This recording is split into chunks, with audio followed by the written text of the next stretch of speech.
மாசில்லா சுத்தமா திருப்புண்ணிய தீர்த்தத்தினால் குற்றம் நீங்கி விடகுணம் மாறேற்ற ஆட்டுக்குட்டியின் இரத்தத்தினால்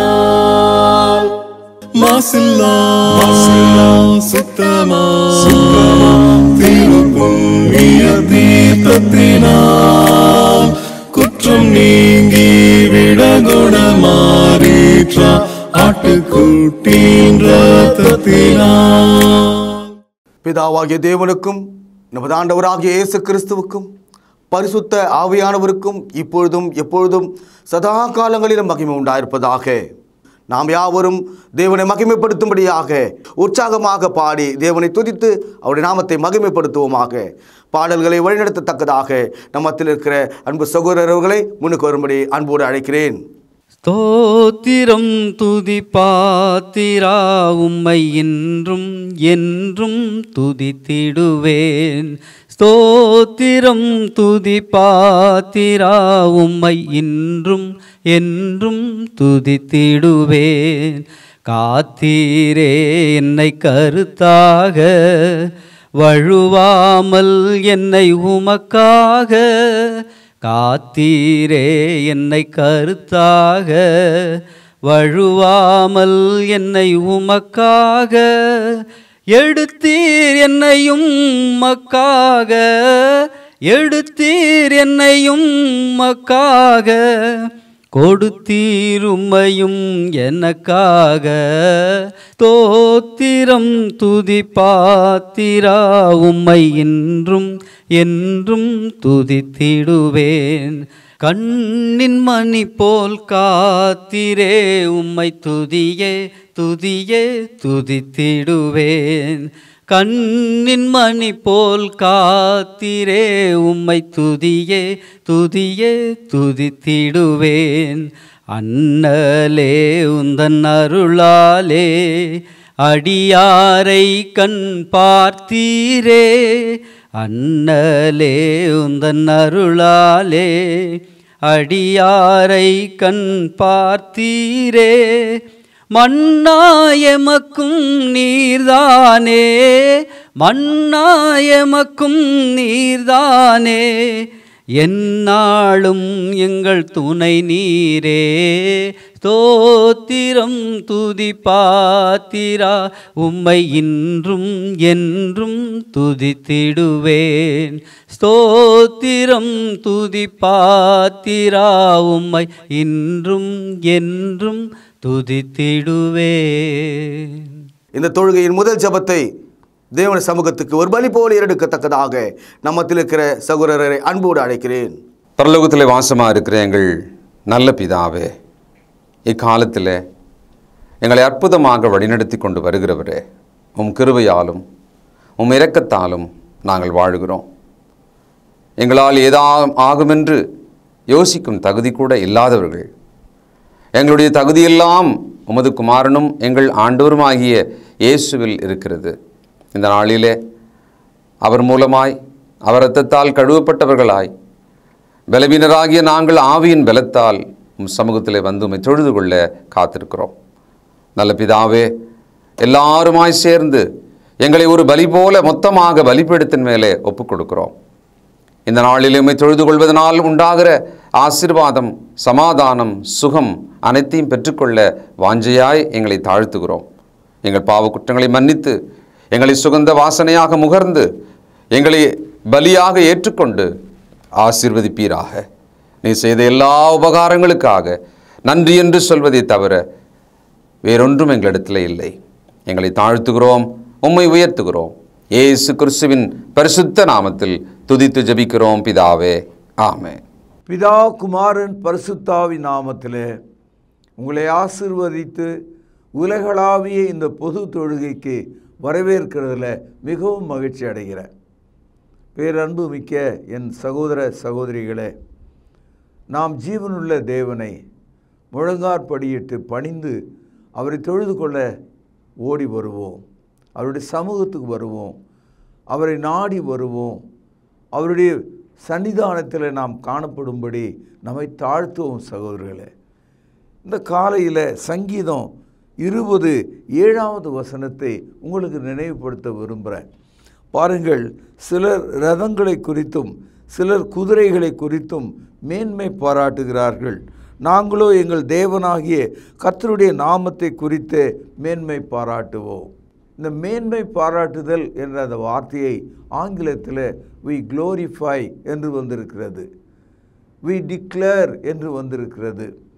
மேன்மையாக நினைக்கிறோம் என்று சொல்கிறார்கள். சகோதரர்களே, ரதம் என்பது என்ன, குதிரை என்பது என்ன?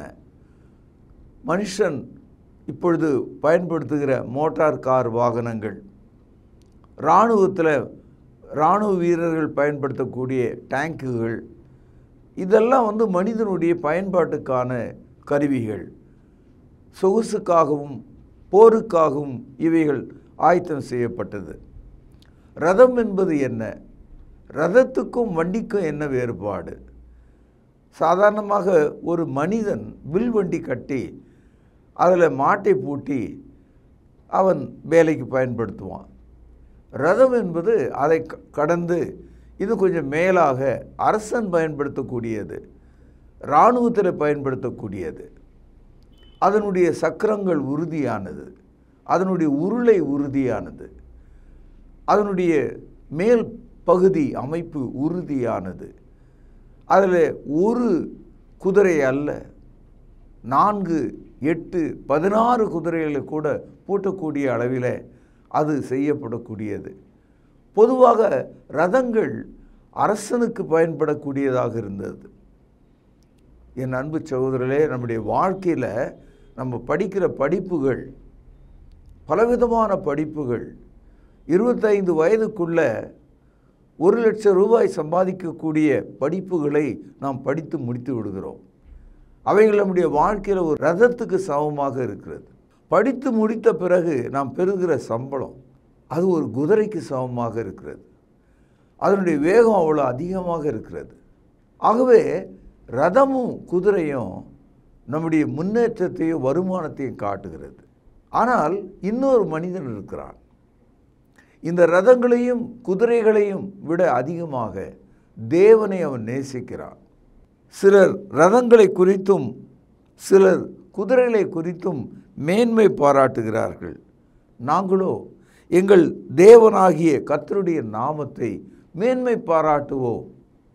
இந்த தொழுகை தேவனை மேன்மை பாராட்டுகிறதாக இருக்கிறது. This worship we declare glory to God. We give honor to God. தேவனுக்கு மகிமையை கனத்தை செலுத்துகிறவர்களாய் நாம் இருக்கிறோம். நீதிமொழிகள் 21 அதிகாரம் 31 வசனம். குதிரை யுத்த நாளுக்காக ஆயத்தப்படும், ஜெயமோ கர்த்தரால் வரும். ரதம் இருக்கிறது, குதிரைகள் இருக்கிறது, இரண்டும் ஆயத்தமாக இருக்கிறது. நம்முடைய வாழ்க்கையில் 4 வயதிலிருந்து நம்முடைய பெற்றோர்கள் நம்மை சிறந்த ஒரு ரதமாக மாற்ற விரும்புகிறாங்க. படிப்பு மட்டும் இல்லை, நம்முடைய உடல் அமைப்பு, அழகு, கல்வி எல்லாம் நல்லா கொடுக்குறாங்க இல்லையா? குதிரை யுத்த நாளுக்காக ஆயத்தமாக்கப்படும். ஆனால் நம்ம இந்த உலக போட்டியில் எவ்வளோதான் ஈடுபட்டாலும், சில பேர் ஐஏஎஸ்ஸை 10 வருஷமும் படிச்சுட்ருக்கான், எப்படியாவது வந்துடணும்னு சொல்லி. என் அன்பு சகோதரர்களே, குதிரை யுத்த நாளுக்கு ஆயத்தமாக்கப்படும். அது உன் கையில் இருக்குது. ஆனால் ஜெயம் கர்த்தரால் வரும். You can prepare for a war, but the victory comes from the Lord. எப்படி இருக்குது இந்த காலை வசனம்? வாழ்க்கை, நம்முடைய வாழ்க்கை அப்படி தான். த அல்டிமேட் ரிசல்ட் கடவுள்கிட்டேருந்து வருதுங்க. நம்ம பிள்ளைகளை 3 வயது 4 வயதுலேருந்தே தயார் பண்ணுறோம், ரதம் போல் தயார் பண்ணுறோம், குதிரை போல் அவர்களுக்கு வேலைகளை தேடி தருகிறோம். ஒரு சின்ன காய்ச்சலில் காணாமல் போகிறோம், ஒரு சின்ன விபத்தில் தெரியாமல் போயிடுறோம். வாழ்க்கை என்பது மாயையாக இருக்கிறது. குதிரை யுத்த நாளுக்காக ஆயத்தப்படும், ஜெயமோ கர்த்தரால் வரும். என் அன்பு தாயே தகப்பனே, இந்த காலையிலே நீ கற்றுக்கொள்ள வேண்டிய சத்தியம் இதுதான். தேவனுடைய நாமத்தை மகிமைப்படுத்துவதும் கர்த்தரால் கிடைக்கும் ஜெயத்தை அனுபவிப்பதும் கர்த்தருடைய பிள்ளைகளின் வாழ்க்கையாக இருக்க வேண்டும். சமயத்தில் பிரேக் பிடிக்காமல் வண்டி ஆக்சிடெண்ட் ஆகிறத நீங்கள் பார்த்துருப்பீங்க. அதாவது கர்நாடகா மாநிலத்தில் ஒரு மலையின் மேலே ஒரு ஏர்போர்ட் இருக்குது. அந்த ஏர்போர்ட் ரொம்ப குறுகலானது, அந்த ரன்வே. அது எல்லா பைலட்டுக்கும் தெரியும்.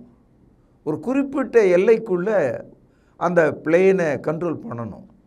இல்லைன்னு சொன்னால் ஓவர் ஷாட், அதாவது கொஞ்சம் கூடுதலாக அது ஓடி மலைக்கு அந்தாண்டு போய் விழுந்துடும். அது இன்னை வரைக்கும் அந்த ரன்வேயில் இருக்குது. இந்த மாதிரி நிறைய இடங்களில் உலகத்தில் மலை மேல் அமைக்கப்பட்ட ஏர்போர்ட் ரன்வேஸ் இருக்கிறத நம்ம பார்க்குறோம். ஆனால் ஏதோ ஒரு சூழலில் சமீபத்தில் கூட அந்த ஏர்போர்ட்டில் இறங்கின விமானம் அத்தனை மனிதர்களும் நிம்மதியாக ஏதோ நம்முடைய இடம் வந்து விட்டது, இறங்கி வீட்டுக்கு செல்ல போகிறோம் என்று நினைத்து கொண்டிருந்தாங்க. ஆனால் விமானி ஏதோ ஒரு சிறு பிழை, அந்த இறங்கின தூரத்திலிருந்து நிறுத்த வேண்டிய தூரத்தை கால்குலேஷன் பண்ணதில் ஓவர் ஷாட் ஆயிடுச்சு. விமானம் தெரித்து போய் மலை கந்தாண்டை விழுந்து விட்டது. ஆகவே ஒரு ரதம், குதிரை நம்ம கையில் இருக்கலாம், கர்த்தர் ஜெயத்தை கொடுக்கிறார். ஆனால் அந்த ரதத்தையும் குதிரையும் அடக்கிற ஒரு சக்தி உங்கள் கையில் இருக்கு. வாழ்க்கையில் நம்ம கையில் இருக்கிறவைகளை நாம் பயன்படுத்தணும். தேவன் செய்ய வேண்டியது தேவன் நமக்கு செய்வார். ஒரு சின்ன கேள்வி, ரதம் போல குதிரை போல இருக்கிற உன்னுடைய வாழ்க்கை கட்டுப்பாடாக இருக்கிறதா? நிறுத்த வேண்டிய இடத்துல நிறுத்தவும், நிறுத்தக்கூடாத இடத்துல நிறுத்தாமல் செல்லவும் உனக்கு விளங்குகிறதா? இந்த சூட்சமத்தை விளங்காத ஆள் ஓவர் ஷாட், எல்லை மீறிய தடயத்தை தாண்டி போய்விடுவான். அவனுக்கு நியமிக்கப்பட்ட அந்த இடத்தை தாண்டி போயிடுவான். அதனால தான் பரிசுத்த ஆவியானவர் சொல்கிறார், நமக்கு நியமிக்கப்பட்டிருக்கிற ஓட்டத்தில் பொறுமையாக ஓடக்கடவோம். நாம் ஓடுகிறோம், பொறுமையாக ஓடணும். நிறுத்த வேண்டிய நேரத்தில் நாம் நிறுத்தணும். இப்பொழுது அப்போஸ்தலர் நடபடிகள் 8ஆம் அதிகாரம் 25வது வசனம் முதல் 40வது வசனம் வரை. இது புதிய ஏற்பாட்டில் 173வது பக்கம். சகோதரிங்க, ஒரு அற்புதமான ஒரு சம்பவம் நடக்குது. எத்தியோப்பிய மனிதன் ஒருவன், அவன் தேவ பக்தி உள்ளவன். அவன் எத்தியோப்பிய நாட்டிலிருந்து எருசலேமுக்கு வருகிறான். எவ்வளோ தூரம் அவன் பாடுபட்டு வந்தான். அவன் வருகிற வழி வனாந்திரம், பாலைவனம். அவன் மிகவும் அரும்பாடுபட்டு எருசலேம் அண்டை வருகிறான். எதுக்காக வந்தான்? அவன் தேவனை தொழுது கொள்வதற்காக வந்தான். ரொம்ப ஆச்சரியமாக இருக்குது. இன்றைக்கும் நாம் தேவனுடைய சமூகத்தில் பல மைல்கள் கடந்து, பல பிரச்சனைகளை கடந்து, வீட்டில் இருக்கிற உபாதை உள்ள வியாதியஸ்தர்களை எல்லாம் விட்டு விட்டு, குழந்தைகளை விட்டு கூட நாம் தேவ சமூகத்துக்கு இன்றைக்கி வந்திருக்கலாம். அதாவது இன்றைக்கி வெளியே போக முடியாது என்ற ஒரு சூழ்நிலை இருந்தும் கூட தேவ சமூகத்தில் நாம் காணப்பட வேண்டும். I should not forget the assembly. தேவ சமூகத்தை நான் விட்டுவிடக்கூடாது என்ற ஒரு காரணத்துக்காக நீங்கள் வந்திருக்கலாம். இந்த மனிதன் அவ்விதமாக எருசலேமுக்கு வந்து அங்கே ஆயிரமான யூதர்கள் தேவனை தொழுது கொள்கிறார்கள். அவர்களோடு சேர்ந்து அவனும் குனிந்து பணிந்து எழுந்து மீண்டும் அவன் தன்னுடைய ரதத்தில் ஏறி அந்த இடத்த விட்டு போனான். அப்படி போகிறதுக்கு முன்னால் அவன் ஒரு காரியத்தை செய்கிறான். அந்த தேவாலயத்துக்கு வெளியே இப்போ நம்ம எப்படி புத்தகங்களை பார்க்குறோமோ, கடைகளில் தெருக்கள்லாம் ஏதோ ஒரு புத்தகத்தை நம்ம வாங்கிட்டு போகிறோம். அந்த மாதிரி அந்த காலத்தில் தேவாலயத்தினுடைய வெளியே இந்த பழைய ஏற்பாட்டினுடைய புத்தகங்களை எழுதி தோல் சுருளாக விற்பது வழக்கமாக இருந்தது. அப்பொழுது அந்த மனிதன் புத்தக சுருளை எல்லாம் பார்த்துட்டு இது என்ன விலை அப்படின்னு ஒன்று கேட்டு ஒரு சுருளை வாங்குறார். அது ஏசையா எழுதிய தீர்க்க தரிசன புத்தகம். உங்களுக்கு தெரியும், இன்றைக்கி ஏசையா தீர்க்க தரிசன புத்தகம் பைபிளில் இருக்குது. அதே தான் அந்த பெரிய புத்தக சுருளை அவர் வாங்குறார். நம்மெல்லாம் கடைக்கு போய் ஒரு புத்தகம் வாங்கணும்னா சுண்டு விரலில் தூக்கக்கூடிய அளவில் ஒரு சின்ன புத்தகம் வாங்குவோம். இந்த மாதிரி பைபிள் ஒரு 10 மடங்கு பெருசாக இருக்கிற ஒரு புத்தகத்தை வாங்கினோன்னா அதை தூக்கிட்டு போகிறதுக்கு சோம்பேறித்தனம், அதனால் அதை வாங்க மாட்டோம். ஆனால் இந்த ஆள் அந்த புத்தக சுருளியே ரொம்ப ஹெவியாக இருந்த ஒரு புத்தக சுருளை அவன் வாங்கிட்டான். இப்போது அதை தூக்கி தன்னுடைய ரதத்தில் வைத்து கொண்டு அவன் தன்னுடைய ஊருக்கு பாலைவனத்தின் வழியாக போகிறான். அவனுடைய இருதயம் இந்த புத்தக சுருளில் இருக்கிறத படிக்கணுன்றது தான். நம்ம வீட்டில் கூட கையில் பைபிள் இருக்குது, ஆனால் நம்ம படிக்கிறது கிடையாது. தினம் வேத வசனத்தை தட்டில் வச்சு சாப்பிட்ற சாப்பாடு மாதிரி நம்ம சாப்பிட்ணும். மத்தேயு 4:4 படிக்கிறோம், மனுஷன் தேவனுடைய வாயிலிருந்து புறப்படுகிற ஒவ்வொரு வார்த்தைகளும் பிழைப்பான் என்று எழுதியிருக்கு. A man shall not live by bread alone, but he will live by the word of God. தேவனுடைய வார்த்தையினால பிழைப்பான். என் அன்பு சகோதரர்களே, இந்த மனிதன் ரதத்தில் உட்காந்துக்கிட்டு ஏசையா தீர்க்க தரிசன புத்தகத்தை விரித்து அவன் படிக்கிறான். அப்படி அவன் பிரிக்கும் போது ஏசையா 53வது அதிகாரம் ஏதோ தற்செயலாக அவனுக்கு தெரியுது. அந்த இடத்துல ஒரு ஆட்டுக்குட்டியை பற்றி படிக்கிறான். அந்த ஆட்டுக்குட்டியினுடைய பரிதாப நிலையை படிக்கிறான். அவன் வியந்து போகிறான். இந்த ஆடு ஏன் கத்தவில்லை, இந்த ஆடு ஏன் இப்படி இருக்கிறது, இதற்கு கொடுக்கப்பட்ட நியாய தீர்ப்பு ஏன் இப்படி வழங்கப்பட்டது என்றெல்லாம் அவன் ஆச்சரியப்படுகிறான். அந்த நேரத்தில் தேவன் அவனை நினைத்து பார்த்து ஒரு ஊழியக்காரனை அனுப்புகிறார். அந்த ஊழியக்காரனுடைய பேர் பிலிப்பு என்பது. இதெல்லாம் நீங்கள் இந்த வசன பகுதியில் படிக்கலாம். இந்த பிலிப்பு அந்த ரதத்தோடு ஓடும்படியான சக்தியை தேவன் அவனுக்கு கொடுக்குறார். யாராவது ரதம் ஓடும்போது, குதிரை இழுத்துன்னு போகிற ரதம் மனிதனால் ஓட முடியுமா? ஆனால் அவன் ஓடுறான். ஓடுறது மட்டும் இல்லை, பக்கத்தில் வந்து கேட்குறான், நீர் வாசிக்கிறது உங்களுக்கு விளங்குதான்னு வேற கேட்குறான். அப்போது சாதாரண கால்நடையில் ஓடுகிற மனிதனை குதிரையின் கால்நடையினுடைய ஓட்டத்துக்கு தக்கதாக தேவன் அவனை மாற்றிட்டார். தேவனை தேடுகிறவர்களுக்கு தேவன் உதவி செய்கிறார். When you search God, look for God, God search for you and look for you. நீங்கள் என்னை தேடினால் என்னை கண்டுபிடிப்பீர்கள் என்று ஆண்டவர் சொல்கிறார். முதலாவது தேவனுடைய ராஜ்யத்தை அவருடைய நீதியை தேடுங்கள், அப்பொழுது இவைகள் யாவும் உங்களுக்கு கூட கொடுக்கப்படும் என்று வேதவசனத்தில் படிக்கிறோமே. இப்போ பிலிப்பு அந்த ரதத்தோட ஓட ஆரம்பித்தாங்க. ஓட ஆரம்பிச்சது மட்டும் இல்லை, ஐயா நீங்கள் வாசிக்கிறது உங்களுக்கு விளங்குதான்னு வேற கேட்டான். ஒரு கால் அந்த எத்தியோப்பிய மந்திரி ஆச்சரியப்பட்டு குழம்பி போயிருந்த அவன், என்னடா இது, நம்ம படிச்சிட்ருக்கோம், இந்த பகுதி என்னன்னு விளங்கலை, இதை பற்றி யோசித்து கொண்டிருக்கும் போது இப்படி ஒரு உதவி வந்து கேட்குறானே இவன், இப்படி ஒரு வார்த்தையை பேசுகிறானே இவன். அவன் என்ன செய்தான், ரதத்தை நிறுத்தி, இங்கே வாப்பா ஏறிக்க, இந்த ரதத்தில் ஏறி உட்காருன்னு சொல்லி அந்த வசன பகுதியை குறித்து பேச ஆரம்பித்தான். அப்போது பேச ஆரம்பித்தப்போ இந்த மந்திரி என்ன சொல்கிறாரு, ஏசாயா 53வது அதிகாரத்தில் பேசப்பட்டிருக்கிற அவர் என்று பேசப்பட்டிருக்கிற அந்த ஆட்டுக்குட்டி யார்? ஏசாயா தன்னை பற்றியே இப்படி எழுதி வச்சிருக்காரா அப்படின்னு கேட்டான். ஆனால் பிலிப்பு சொல்கிறான், ஏசாயா அங்கே எழுத்தாளன் மட்டும்தான், அவன் எழுதியிருக்கிற அந்த நபராகிய அந்த ஆட்டுக்குட்டி இயேசு கிறிஸ்து. இயேசு கிறிஸ்து ஒரு ஆட்டுக்குட்டியை போல மயிர்கத்திற்கு முன்னால் நிற்கிற சத்தமிடாது இருக்கிற ஆட்டுக்குட்டியை போல இருந்தார். அவருடைய நியாய தீர்ப்பில் அவருக்கு நீதி கிடைக்கல, அவரை தூக்கி சிலுவிலே அறைந்தார்கள். அக்கிரமக்காரரோடு அவர் சிலுவிலே அறையப்பட்டார். அவர் உயிர்த்தெழுந்த போது நீதிமான்களோடு இருந்தார். இந்த தகவலெல்லாம் ஏசாயா 53 அவனுக்கு விளக்கினான். இப்பொழுது இந்த எத்தியோப்பிய மந்திரிக்கு ஆச்சரியம் தாங்கலை. ஏசாயா 53 பேசப்பட்ட அந்த நபர் இயேசு கிறிஸ்து என்பதை அவன் புரிந்து கொண்டான்.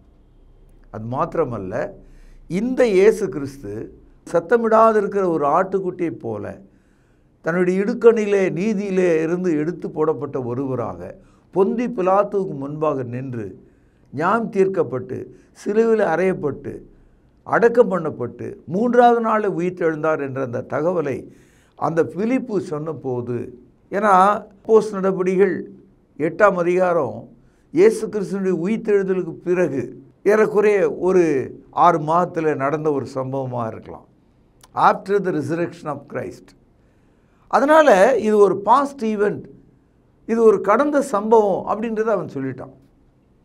இப்படி அவர்கள் போய்கொண்டிருக்கும்போது இந்த பிலிப்பு வேறு எதையோ சேர்த்து சொல்லியிருக்கான். என்ன சொல்லியிருக்கான்? பாவ மன்னிப்புக்கென்று நீ ஞானஸ்தானம் பெறணும்னு சொல்லியிருக்கான். ஞானஸ்தானம் என்பது தண்ணீரில் கொடுக்கப்படுவது என்பதையும் சொல்லியிருக்கான். அப்படி இதையெல்லாம் உள்வாங்கி கொண்டே இருந்த அந்த எத்தியோப்பிய மந்திரி, அந்த ரதம் அப்படி பறக்குது. அப்படி போகும்போது அந்த மந்திரியினுடைய கண்களில் ஒரு தூரத்தில் ஏதோ ஒரு தண்ணீர் தடாகம் ஒன்று தென்படுகிறது. அந்த தண்ணீரை பார்த்த உடனே அங்கே தாங்க சிலர் ரதங்களை குறித்தும் சிலர் குதிரைகளை குறித்தும் மேன்மை பாராட்டுகிறார்கள். இப்போது இந்த மந்திரி தன்னுடைய ரதத்தையும் தன்னுடைய குதிரையும் என்ன செஞ்சான்? அப்போஸ்தலர் நடபடிகள் 8ஆம் அதிகாரம் 36வது வசனம். இவ்விதமாய் அவர்கள் வழி நடந்து போகையில் தண்ணீர் உள்ள ஒரு இடத்திற்கு வந்தார்கள். அப்பொழுது மந்திரி, கவனிங்கள், இதோ தண்ணீர் இருக்கிறதே, நான் ஞானஸ்தானம் பெறுவதற்கு தடை என்ன என்றான். அதற்கு பிலிப்பு, நீ முழு இருதயத்தோடும் விசுவாசித்தால் தடை இல்லை என்றான். அப்பொழுது அவன், இயேசு கிறிஸ்துவை தேவனுடைய குமாரன் என்று விசுவாசிக்கிறேன் என்று சொன்னான். கவனிங்க 38வது வசனம். ரதத்தை நிறுத்தச் சொன்னான். ஞானஸ்தானம் போதனையை அவன் கேட்டபோது, அவன் எதிரிலே தண்ணீரை கண்டபோது வேகமாய் ஓடிக்கொண்டிருந்த ரதத்தை நிறுத்தச் சொன்னான். வாழ்க்கையில் நம்ம எங்கே நிறுத்துகிறோமோ அங்கே நின்று ஆகணும். நம்ம வாழ்க்கையில் படிப்பில் வேக வேகமாக ஓடுறோம், வேலை தேடுறதில் வேக வேகமாக ஓடுறோம், குடும்ப வாழ்க்கையில் வேக வேகமாக ஓடுறோம், முன்னேற்றத்தில் வேக வேகமாக ஓடுறோம். எங்கே நிற்கிறோமோ அங்கே நிற்கிறதில்ல, எங்கே நிற்கிறோமோ நம்ம அங்கே நிற்கிறதில்ல. வழிகளிலே நின்று பூர்வ பாதை எதுவென்று கேட்டு விசாரித்து அதிலே நடவுங்கள். அப்பொழுது உங்கள் ஆத்துமாக்களுக்கு இளைப்பாறுதல் கிடைக்கும் என்று கர்த்தர் சொல்லுகிறார். சகோதரர்களே, நாம் எங்கே நிற்கணுமோ அங்கே நிற்கணும். அதாவது நான் ரதத்தில் போகிறேன், திரும்பி வந்து பார்த்துக்கிறேன் அப்படி அவன் நினைக்கல. இப்போ இங்கே நிறுத்தினா சாயங்காலம் ஆகி போச்சு, அப்புறம் ஊருக்கு போக முடியாது அப்படியெல்லாம் அவன் நினைக்கல. சூழ்நிலைகள்லாம் அவன் பார்க்கல. அநேக சமயத்தில் மக்கள் ஞானஸ்தானத்தை குறித்து கேள்விப்படும் போது நிறுத்தாமல் போகிற ஒரு ரதத்தை போல, நில்லாமல் ஓடுகிற ஒரு குதிரையை போல இருக்கிறார்கள். இந்த ரிட்டையர் ஆகட்டும், இந்த பொண்ணுக்கு கல்யாணம் ஆகட்டும், நான் எல்லாம் முடிச்சுட்டு ஞானஸ்தானம் எடுத்துக்கிறேன், நான் ஏற்கனவே குழந்தை ஞானஸ்தானம் பெற்றிருக்கேன், அதெல்லாம் பைபிளில் இல்லை. பாவ மன்னிப்புக்குரிய ஞானஸ்தானம் எடுக்காத ஆள் ரட்சிக்கப்படாத ஆள். அவனுக்கும் தேவனுடைய ராஜ்யத்துக்கு எந்த சம்பந்தமும் இல்லை. இயேசுநாதர் சொன்னார், ஒருவன் ஜலத்தினாலும் ஆவினாலும் பிறவாவிட்டால் அவன் தேவனுடைய ராஜ்யத்தை காண மாட்டான். யோவான் எழுதிய சுவிசேஷம் 3வது அதிகாரம் 5வது வசனம். தாயின் கர்ப்பத்தில் பிறந்த ஒரு மனிதன் தாயினுடைய கர்ப்பத்துக்குள்ளே போய் பிறக்கிற ஒரு பிறப்பை குறித்து இயேசு பேசலை. மறுபடியும் பிறக்கிறது என்பது ஆவினாலும் ஜலத்தினாலும் பிறக்கிறதை அது குறிக்கிறது. பாவ மன்னிப்புக்கென்று பிறக்கிறதை அது குறிக்கிறது. அப்போஸ்தலர் நடபடிகள் 2வது அதிகாரம் 38வது வசனத்தில் படிக்கிறோம், நீங்கள் மனம் திரும்பி ஒவ்வொருவரும் கர்த்தராகிய இயேசு கிறிஸ்துவினுடைய நாமத்தில் பாவ மன்னிப்புக்கென்று ஞானஸ்தானம் பெற்றுக்கொள்ளுங்கள், அப்பொழுது பரிசுத்தாவின் வரத்தையும் பெறுவீர்கள் என்று பேதுரு சொன்னார். அப்போஸ்தலர் நடபடிகள் 2ஆம் அதிகாரம் 41வது வசனத்தில் அவனுடைய வார்த்தையை சந்தோஷமாக ஏற்றுக்கொண்டவர்கள் அன்றைய தினம் ஞானஸ்தானம் பெற்றார்கள். அவர்கள் ஏறக்குறைய 3000 பேராக இருந்தார்கள். அதே 2வது அதிகாரம் 47வது வசனத்தில் படிக்கிறோம், ரட்சிக்கப்படுகிறவர்களை தேவன் அனுதினமும் சபையிலே சேர்த்து கொண்டு வந்தார். ஆக பாவ மன்னிப்புக்கு என்ற ஞானஸ்தானம் கீழ்ப்படுகிற மக்கள் ரட்சிக்கப்பட்டவர்கள் என்றும் சபையில் இணைக்கப்பட்டவர்கள் என்றும் அப்போஸ்தலர் நடபடிகள் 2வது அதிகாரத்தில் நம்ம படிக்கிறோம். என் அன்பு தாயே தகப்பனே, ஞானஸ்தானத்தை குறித்து தவறாக போதிக்கிற திருச்சபைகள் மத்தியில் நாம் இருக்கிறோம். பாரம்பரியங்கள் மத்தியில் விழுந்து கிடக்கிறோம். ரதத்திலே சென்ற மனிதன் வேகமாய் ஓடக்கூடிய குதிரையை தன்னுடைய கையில் பிடித்து கொண்டிருந்த அந்த மனிதன் எங்கே நிறுத்த வேண்டுமோ அங்கே நிறுத்திவிட்டான். அவன் பாவ மன்னிப்புக்குரிய ஞானஸ்தானத்தை கேட்டபோது ஞானஸ்தானம் தண்ணீரிலே எடுக்க வேண்டும் என்ற தகவலை அவன் தெரிந்து கொண்ட போது he stopped the chariot. அவன் தன்னுடைய ரதத்தை நிறுத்தச் சொன்னான். இந்த காலையில் நீங்கள் எவ்வளோ வேகமாக ஓடுற ரதமாக இருந்தாலும் குதிரையாக இருந்தாலும் நீங்கள் எதற்காக ஆயத்தமாக இருந்தாலும் முதலாவது நீங்கள் ஆயத்தப்பட வேண்டியது, நிறுத்த வேண்டியது, பெற வேண்டியது பாவ மன்னிப்புக்குரிய ஞானஸ்தானம். ஆகவே தேவனுடைய கிருபை உங்களுக்கு இன்றைக்கு வெளிப்படுத்தப்பட்டிருக்கிறது. சிலுவை உங்கள் மீது தன்னுடைய சக்தி வாய்ந்த கிரணங்களாகிய பிரகாசத்தை வெளிப்படுத்துகிறது. நீங்கள் தேவனுக்கு பயப்படும் பிள்ளைகளாக உங்கள் இருதயத்தில் தேவனுக்கு கீழ்ப்படிந்து பாவ மன்னிப்புக்கென்று ஞானஸ்தானம் பெற்றுக்கொள்ளுங்கள். மார்க்கு 16:16 படிக்கிறோம், விசுவாசம் உள்ளவனாகி ஞானஸ்தானம் பெற்றவன் ரட்சிக்கப்படுவான், விசுவாசியாதவனோ ஆக்கினைக்குள்ளாக தீர்க்கப்படுவான். ஒரு குழந்தை விசுவாசிக்க முடியாது, பாவியாகி நீங்களும் நானும் விசுவாசிக்க முடியும். ஆகவே அறிவுடைய ஒரு மனிதன் பெறுவது தான் ஞானஸ்தானம். ஆகவே அன்பு சகோதரர்களே, இந்த குழந்தை ஞானஸ்தானத்தை நம்பிக்கொண்டு உன் வாழ்க்கையை நீ மோசம் போக்கிக் கொள்ளாதே. நாம் கற்றுக்கொண்ட ஒரு பாடம், நீ எவ்வளோ பெரிய ஒரு ரதத்தில் நீ இருக்கலாம், எவ்வளோ பெரிய குதிரையை ஓட்டி கொண்டிருக்கலாம், ஆனால் நிறுத்த வேண்டிய இடத்துல நீ நிறுத்த வேண்டும். He stopped the chariot. அவன் அந்த ரதத்தை நிறுத்தினான். நீங்களும் நிறுத்தி தேவனுடைய மக்களாய் வாழ உங்களை ஆசீர்வதித்து நற்செய்தியை இங்கு நிறைவேற்றுகிறேன். பிரார்த்தனை செய்வோம்.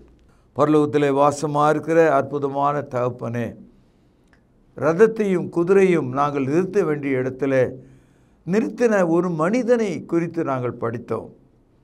நாங்களும் இந்த உலகத்தில் உமது ராஜ்யத்திற்கென்று நிற்கவும் கீழ்ப்படியவும் உதவி செய்தருளும்.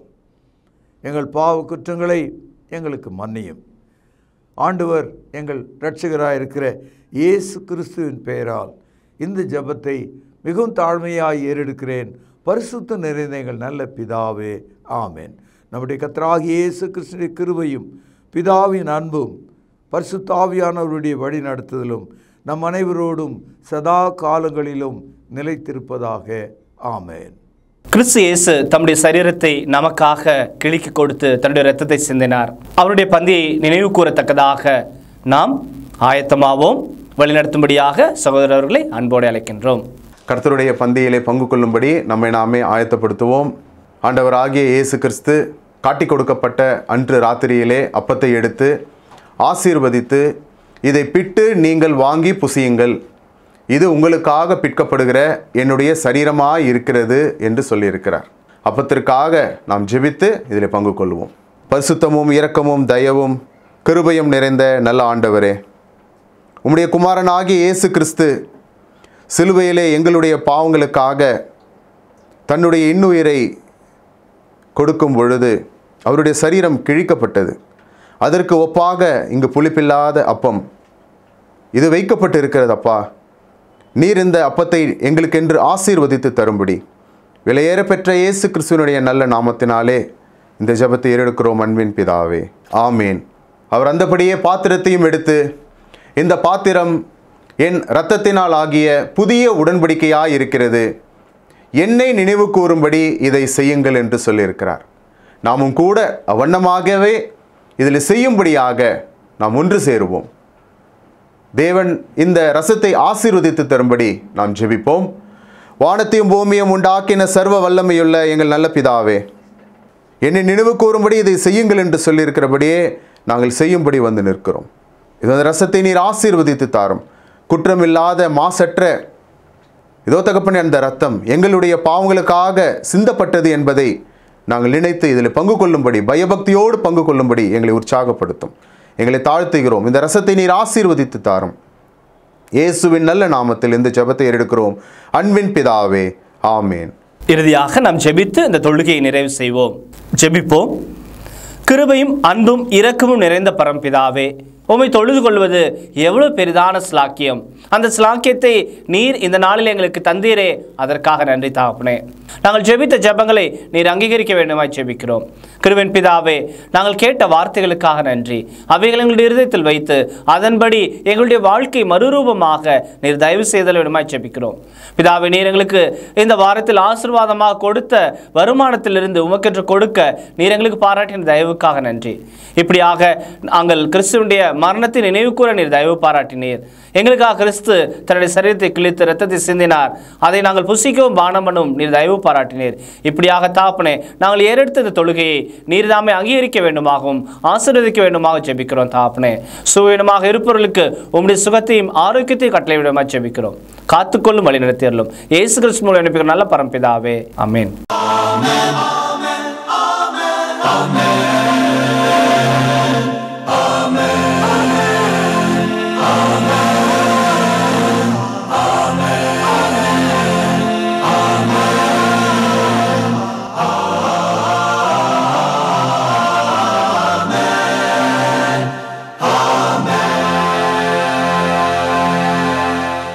அன்பானவர்களே, புதிய ஏற்பாட்டு தொழுகைக்கு திரும்புங்கள். இடம் YMCA வளாகம், ஹைகோர்ட் எதிரில், பிரதி ஞாயிறு காலை 11 மணி அளவில் அன்புடன் அழைக்கிறோம். Come and worship with us every Sunday at 11 AM, YMCA Hall, opposite High Court, Parish Corner. கர்த்தாவே, தேவர்களில் உமக்கு பானவர் யார்? வானத்திலும் பூமியிலும் உமக்கு பானவர் யார்? உமக்கு பானவர் யார்? உமக்கு பானவர் யார்? வானத்திலும் பூமியிலும் உமக்கு பானவர் யார்? வானத்திலும் பூமியிலும் உமக்கு பானவர் யார்?